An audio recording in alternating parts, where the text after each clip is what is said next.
maintenant, depuis déjà un certain nombre d'années, on fait du whisky en France, du whisky français, avec une vraie intention de territorialité. Donc c'est vrai, rechercher l'intérêt du terroir, rechercher une typicité, et pas forcément faire du copier-coller de whisky irlandais ou écossais.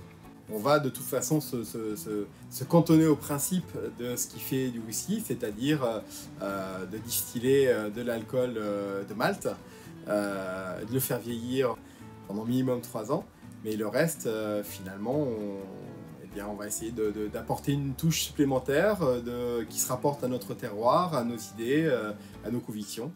Et ce qui permet vraiment de commencer à avoir une vraie identité de whisky français. C'est du malt d'orge de Poitou-Charentes, qui est malté en Charente-Maritime, donc on a une malterie tout près, et qui nous permet vraiment de travailler en local. J'ai eu des retours d'Américains, amateurs de whisky, et même de personnes amatrices de whisky qui faisaient très régulièrement des visites de distilleries écossaises, et j'ai eu plutôt de très bons retours sur ce produit qui, même s'il est encore un peu jeune, puisque notre premier whisky effectivement n'a que 3 ans, le travail qui a été fait justement avec ce fût de Pinot apporte quelque chose de vraiment très intéressant. On produit également des gins et des spiritueux. La gamme de gins est de 4 pour l'instant, donc on a 4 jeans qu'on essaye d'être aussi, encore une fois, très typique et très local. Donc, dont le plus emblématique étant un gin à la pousse d'épine. Un peu plus une niche, mais également pour travailler ce produit qui est aussi un produit du terroir de la région, la truffe noire. Donc il y a également un gin à la truffe noire.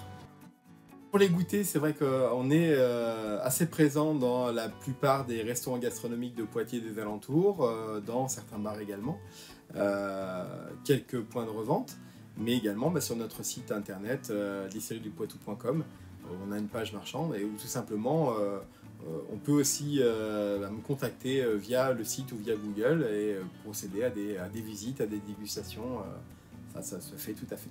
Disons que oui, j'ai toujours plus ou moins aimé ce domaine-là, et oui, il y a une part de chimie qui est très importante, puisque le principe de la distillation, c'est un principe chimique, tout simplement, de séparation des éléments par évaporation, tout en utilisant ces éléments pour fixer les arômes de ce que l'on va soit y associer pour faire du gin, soit on va travailler par un brassage pour faire du whisky. Et puis après, tout simplement, c'est la passion aussi. Hein.